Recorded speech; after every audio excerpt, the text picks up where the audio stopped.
دوستو السلام علیکم۔ کہانی عشق کا جاری ہے، ابھی اس کا 5واں حصہ ملاقات فرمائیے۔ ایک بار پھر بیا مجھے معاف کرنا، میں مجبور ہوں۔ بیا نے اپنے آنسوؤں سے بھیگا چہرہ اوپر اٹھایا، وہ بھی رو رہا تھا۔ اس نے روتے ہوئے کر وہ اذیت سے آنکھیں میچ گئیں۔ نویر آفندی نے اپنا ماتھا اس کے ماتھے سے مس کیا۔ کچھ دیر دونوں آنسو بہاتے رہے، پھر نویر آفندی ایک جھٹکے سے علیحدہ ہوا، کہیں بیا کا قرب اس کی کمزوری نہ بن جائے۔ الوداع مسز بیا۔ نویر آفندی۔ بیا خاموشی سے اسی انداز میں بیٹھی رہی۔ کان وہ اذیت ناک الفاظ سننے کے لیے آمادہ نہیں تھے اور نویر آفندی کی زبان وہ الفاظ ادا کرنے کے لیے تیار نہیں تھی۔ دونوں اس معاملے میں بے بس تھے۔ اپنی بربادی کا سامان اس نے خود رمیش سنگھ کو چیلنج کر کے کیا تھا۔ اس کا جسم کانپ رہا تھا، اسے لگ رہا تھا کہ وہ الفاظ سن نہیں پائے گی۔ شدت سے اس نے دعا کی کہ اس سے پہلے موت آ جائے، لیکن ایسا کچھ نہیں ہوا۔ اسے اس کڑے امتحان سے دوچار ہونا تھا۔ میں نویر آفندی پورے ہوش حواس میں بیا سہیل احمد کو طلاق دیتا ہوں۔ پہلا الفاظ ادا ہو گیا تھا، اسے خود اپنی آواز پتال سے آتی ہوئی محسوس ہوئی۔ بیا کو لگا کہ اس کے جسم پہ کسی نے تیزاب پھینک دیا ہو۔ طلاق دیتا ہوں، دوسرا الفاظ پر بیا کو جیسے اس کی سانس رک گئی ہو۔ طلاق دیتا ہوں، آخری الفاظ اس نے جلدی میں ادا کیے۔ کہہ کر وہ جھٹکے سے اٹھ گیا۔ ہر کوئی دم بخود تھا، کسی کو پتہ نہ چلا کہ آخر ہوا کیا۔ سب نویر آفندی کے منہ سے ادا ہوئے الفاظ کو سن کے سکتے میں آ گئے تھے۔ بیا کو لگا جیسے اس کے اندر کسی نے آگ کے شعلے بھڑکا دیے ہوں اور اندر سے جل کے راکھ ہو رہی ہو۔ بال اس کے منہ پہ آئے ہوئے تھے، وہ ہولے ہولے سسک رہی تھی۔ رمیش سنگھ کے چہرے پہ فاتحانہ مسکراہٹ تھی۔ بیک وقت دو وجود زمین بوس ہوئے تھے، ایک بیا کا اور دوسرا پروین بیگم کا۔ گاڑی سنگلاک راستوں پہ دوڑ رہی تھی، موت کی سی خاموشی چھائی ہوئی تھی۔ ہر کوئی دم بخود تھا، قسمتوں نے کس دورائے پہ لا کھڑا کیا تھا۔ جس چیز کا انہیں تصور بھی نہیں کیا تھا وہ ہو گیا تھا۔ بیچ مجھدھار میں قید کر کے اس سے دھڑلے کے ساتھ ظلم کروایا گیا تھا اور وہ کسی کا مجرم بن گیا تھا۔ گاڑی میں 5 نفوس کی موجودگی بھی ہولناک خاموشی کو توڑ نہیں پا رہی تھی۔ گاڑی کی پچھلی سیٹ پر پروین بیگم اپنا سر رفیہ بیگم کی گود میں رکھے ہوش سے بیگانہ تھیں۔ کفیل احمد فرنٹ سیٹ پہ برجمان ساخت سی نظریں سامنے جمائے بیٹھے تھے۔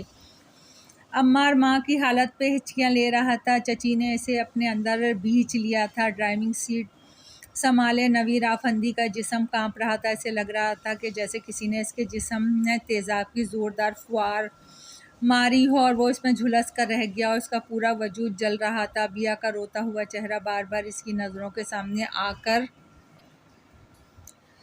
اس کی بے بسی پہ ماتم کر رہا تھا۔ خاموش آنسو بہاتے ہوئے وہ اپنی بے بسی کو کوسنے لگا۔ ظالموں نے اسے اپنا کہنے کا حق بھی چھین لیا تھا۔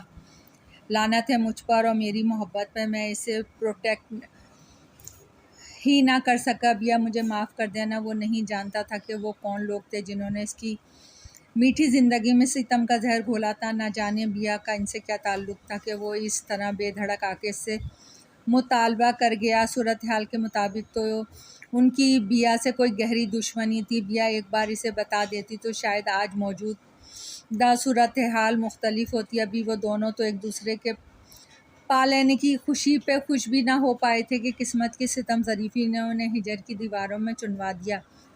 نہ جانے وہ بیا کے ساتھ کیا سلوک کرتے، اس سے آگے وہ سوچ نہ سکا۔ تائی جان کی چیخ پر وہ چونک گیا، بے اختیار ہی بریک پر پاؤں بڑھ گیا۔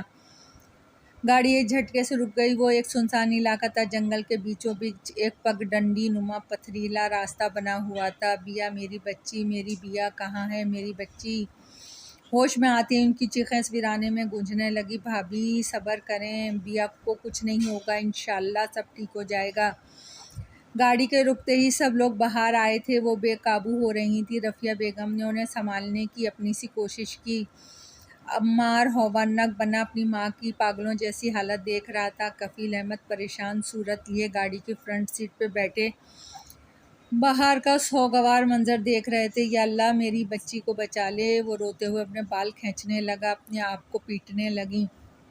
تائی جان مجھ پہ بھروسہ رکھیں، انشاءاللہ میرے ہوتے ہوئے اس کا کوئی بال بھی بیکا نہیں کر سکتا۔ نویر آفندی نے آگے بڑھ کے انہیں سنبھالنے کی کوشش کی، لیکن اس کی بات بیچ میں رہ گئی۔ ایک زناٹے دار تھپڑ نویر آفندی کے منہ لال کر گیا۔ رفیہ بیگم دل مسوخ کے رہ گئیں۔ کفیل احمد کرب سے آنکھیں میچ گئے۔ عمار سہم کے 2 قدم پیچھے ہٹا۔ میں سوچ بھی نہیں سکتی تھی تم اتنے خود غرض نکلو گے، بے حس انسان۔ اب تک تو تم اس کے لیے کچھ نہ کر سکے، آگے کیا خاک کرو گے؟ ارے کتوں کے جھرمٹ میں تم تو خود اسے تنہا بے سہارا چھوڑ آئے ہو۔ یوں تو اس کی محبت کے دعوے دار بنے پھرتے تھے، لیکن اسے کھائی میں دھکیلتے تمہارا دل ذرا بھی نہیں لرزا۔ وہ روتے ہوئے اسے لان تان کرنے لگیں۔ اس کا دل چاہ رہا تھا کہ وہ زمین میں گڑ جائے۔ رہنے دے بھابھی، آخر یہ زہر کا گھٹ بھی تو اس نے ہماری خاطر ہی بھرا ہے۔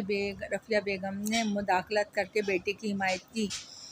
تائی جان مجھے معاف کر دیں، میں بالکل بے بس تھا۔ انہوں نے مجھے کس طرح مجبور کیا، اس طرح ہارنا ہی دانش مندی تھی، ورنہ اس کے سامنے ہماری اوقات رستے میں آئی چونٹی کی سی تھی جس کو مسل کے آگے بڑھ جاتا۔ میں آپ سے وعدہ کرتا ہوں بیا کو صحیح سلامت واپس لے کے آؤں گا۔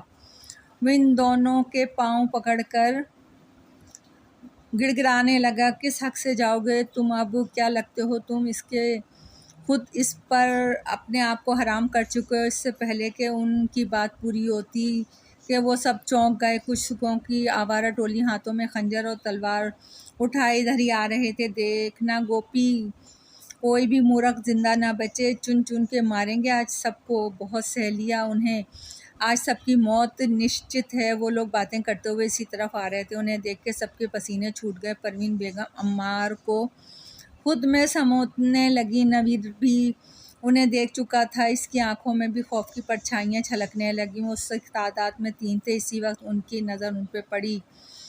سب کا سانس خشک ہو گیا۔ یا اللہ، یہ کیسا خواب تھا، سوچ کر وہ خالی خالی نظروں سے ادھر ادھر دیکھنے لگی۔ پھر ایک جھٹکے سے وہ اٹھ کر بیٹھ گئی اور اپنے گھر کے بستر پہ موجود نہیں تھی۔ یہ عالی شان کمرہ اس کے لیے بالکل انجانا سا تھا۔ جس مسیری پہ یہ برجمان تھی وہ جہازی سائز کی تھی۔ ہر چیز زیب و آسائش کی وہاں موجود تھی۔ نا سمجھی سے وہ ادھر ادھر دیکھتی رہی۔ اس کے ساتھ ہی ہلکی سی یادوں نے اس کے دماغ پہ دستک دی۔ قسمت کی ستم ظریفی پہ وہ چلا اٹھی۔ اس کے ساتھ ہی وہ پھوٹ پھوٹ کے رونے لگی۔ کس طرح اس کی زندگی نے پلٹا کھایا کہ آسمان کی بلندیوں سے اس کو پاتال کی گہرائیوں میں دھکیل دیا گیا تھا۔ اس کے اپنوں کو مجبور بے بس کر کے اس کی زندگی کی شاہراہ میں محرومیوں اور کانٹے لکھ دیے گئے تھے۔ کچھ لمحے رونے کے بعد وہ آنسو پونچھتی آہستگی سے اٹھی۔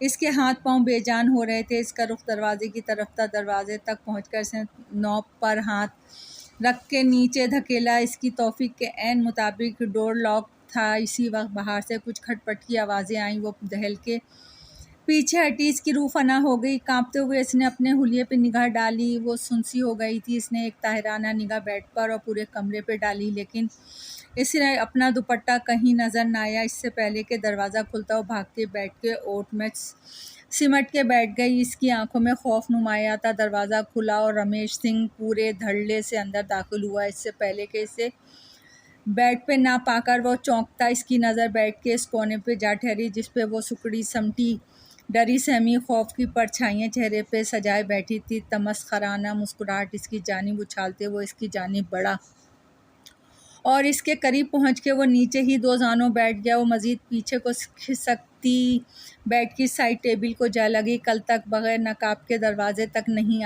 آنے والی، آج ایک غیر مرد کے سامنے بغیر دوپٹے کے اس کے رحم و کرم پہ پڑی تھی۔ وہ جو چاہے اس کے ساتھ کرتا۔ چخ چخ چخ اس کو اوپر سے نیچے تک نظر بھر کے دیکھتے ہی اس نے تعصب سے سر ہلایا۔ وہ پوری کی پوری پسینے میں بھیگ گئی تھی۔ بہت ترس آ رہا ہے مجھے تم پر بیا سہیل احمد، لیکن کیا کروں، اپنی اس قابل رحم حالت کی ذمہ دار تم خود ہو۔ کتنا سمجھایا تھا نا تمہیں، لیکن تمہیں تو کوئی شوق ہی نہیں تھا نا سونے کے پنجرے میں قید ہونے کا، تھکنا بھی پسند نہیں تھا تمہیں میرے اس عالیشان محل پہ۔ اپنی وحشت ناک آنکھوں اس پہ گاڑتے وہ نفرت سے پھنکارا۔ وہ اپنے الفاظ یاد کرتی سسکنے لگی۔ مجھ سے ڈرو نہیں، میں تمہیں چھوؤں گا بھی نہیں۔ تمہاری چاہت مجھے آج بھی اندھے آگ میں جلا رہی ہے جو دن بدن بھڑک رہی ہے، ورنہ تم تو میری محبت کی قدر کیے بنا ہی کسی اور کی رفاقت چن بیٹھی تھی۔ یاد ہے نا کچھ دن پہلے تم نے اسی کے لیے اترا رہی تھی جو تمہیں آگ میں خود اپنے ہاتھوں سے چھونک گیا۔ اس کے لیے تم نے مجھ پہ ہاتھ اٹھایا تھا۔ وہ اسے زہر میں بھگو گئے طنز کے تیر مار رہا تو چپ چاپ آنسو بہا رہی تھی۔ کم سے کم میں تو تمہیں یہی مشورہ دوں گا کہ میرے حق میں فیصلہ کر کے اپنی نئی زندگی کی شروعات کرو، ورنہ جب تک تم نہیں مانو گی تب تک تمہیں اسی حال میں جینا پڑے گا اور میں تمہارا انتظار کروں گا۔ اب تمہارا فیصلہ تمہارے ہاتھ میں ہے، کہہ کر وہ اٹھ گیا۔ وہ بے آواز روتی رہی، سو سو کی آواز اس کے قدموں میں زنجیر ڈال رہی تھی، مگر ایک لمحے کو رک کر اس نے پیچھے مڑ کے دیکھا اور باہر نکل گیا۔ البتہ اس بار اس نے دروازہ لاک کرنے کی زحمت نہیں کی تھی، شاید وہ پر یقین تھا کہ وہ چاہ کر بھی بھاگ نہیں سکتی۔ میں نویر آفندی پورے ہوش حواس میں بیا سہیل احمد کو طلاق دیتا ہوں۔ ایک جا نہ پہچانا سا جملہ کسی بم کی طرح اس کی سماعت پہ پھٹا۔ وہ گھٹنوں میں سر دے کے رونے لگی۔ اذیت جب حد سے بڑھ گئی تو کسی لحاظ کے بغیر ہی وہ پوری آواز میں رونے لگی۔ انہونی ہو گئی تھی، سب اپنی اپنی جگہ ساخت رہ گئے تھے، خوف کے سائے سب کی آنکھوں میں لہرانے لگے تھے۔ انہیں دیکھ کر ان لوگوں کی آنکھوں میں ایک چمک ابھری۔ خواتین اپنی جگہ جم کر رہ گئیں۔ عمار بھی سہم کے ماں کے پیچھے چھپ گیا۔ نویر آفندی نے ان کو دیکھ کے دانت پیسے تھے۔ گاڑی میں کفیل احمد اندر ہی اندر ضبط کے طوفانوں سے لڑ رہے تھے۔ اپنے گھر کا یہ حال ان کے لیے ناقابل برداشت ثابت ہوا۔ کڑے ضبط کی وجہ سے ان کے اندر ایک غبار اکٹھا ہو گیا تھا، ان کا جسم کانپنے لگا، آنکھیں آہستہ آہستہ بند ہونے لگی۔ وہ ہوش و خروش سے بیگانہ ہوتے چلے گئے۔ وہ دیکھ گوپے، چھوڑنا نہیں انہیں، ایک ایک کر کے مرتیو دینی ہے۔ وہ تینوں سکھ انہیں دیکھ کے لپکے اور اپنی تلواریں اور چاقو تانے وہ دھاڑتے ہوئے غضبناک سی ان کی طرف بڑھے۔ نویر آفندی انہیں ایک دیکھ کر ایک جھٹکے سے کھڑا ہوا اور تینوں انہیں گھیرا ڈالے کھڑے تھے۔ جس کو اپنی جان پیاری ہے وہ ابھی یہاں سے چلا جائے، ورنہ ایسی موت دوں گا سب کو کہ تم لوگوں کی روح تک کانپ اٹھے گی۔ نویر آفندی کے چہرے کے تاثرات آخری حد تک سخت تھے۔ آنکھوں ہی آنکھوں میں کھا جانے والے انداز میں وہ ان کی طرف دیکھتے وار کر گیا۔ اس کا انداز دیکھ کر ان تینوں کا قہقہا بے ساختہ تھا۔ ابے دیکھو تو صحیح اس کی جرأت، دادا گیری تو یہ ایسی دکھا رہا ہے جیسے اپنے پیچھے سپاہیوں کی فوج ہو۔ ابے تو ہمیں کیا مارے گا؟ اس سے پہلے ہم تیرے لیے یمراج بن کر آئے ہیں۔ تم لوگوں کا اس دھرتی سے آج خاتمہ کر کے دم لیں گے۔ بہت سارا حساب ہے برابر کرنے کو۔